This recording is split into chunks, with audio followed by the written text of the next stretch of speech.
یا به واقع سیر متین مجری موفق و با استعداد افغان در کشور کانادا وفات کرده است. افشای حقایق و رازهای پشت پرده درباره زندگی جنجالی سیر متین.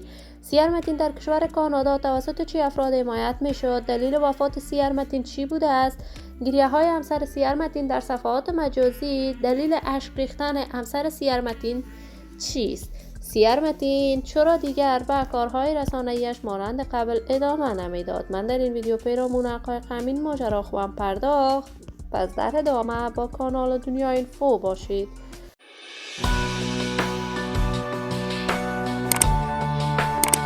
سلام و سلامتی نثار تک تک شما دوستان و همراهان ارجمند کانال دنیا اینفو. شما را خوش آمدید میگم به یکی دیگر از ویدیوهای جذاب و دیدن این کانال.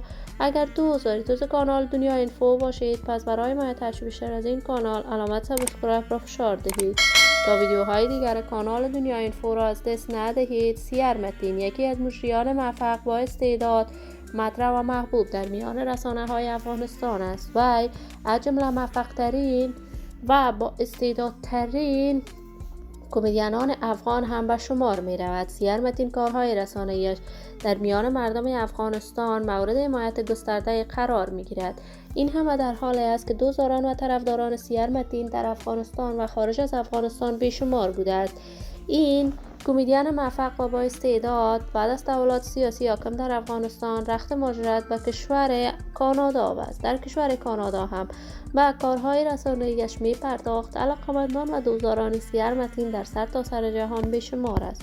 سیر متین در کشور کانادا کانال یوتیوب شخصی به خودش ساخت و از آن طریق به فعالیت‌های رسانه‌ایش می پرداخت.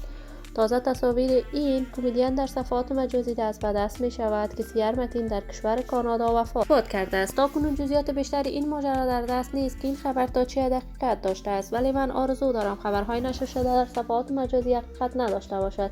زندگی خوش و آرامی برای سیر متین با جمعی است جوانان و مجریان موفق افغان از بارگاه عزت الله تمنا دارم. عزیزان و همراهان ارجمند کانال دنیا اینفو، شما هم نظریاتتان را در بخش کامنت با من شریک بسازید. این ویدیو را با علاقه‌مندان و دوستان سیر متین به اشتراک بگذارید. اگر دوست دارید کانال دنیا اینفو باشید، پس برای حمایت بیشتر از این کانال علامت سابسکرایب را فشار دهید تا ویدیوهای دیگر کانال دنیا اینفو را از دست ندهید. تا روز دیگر تمام شما خوبان ارجمند کانال دنیا اینفو را به الله منان امانت گذاشتم. موفق و کامیاب باشید.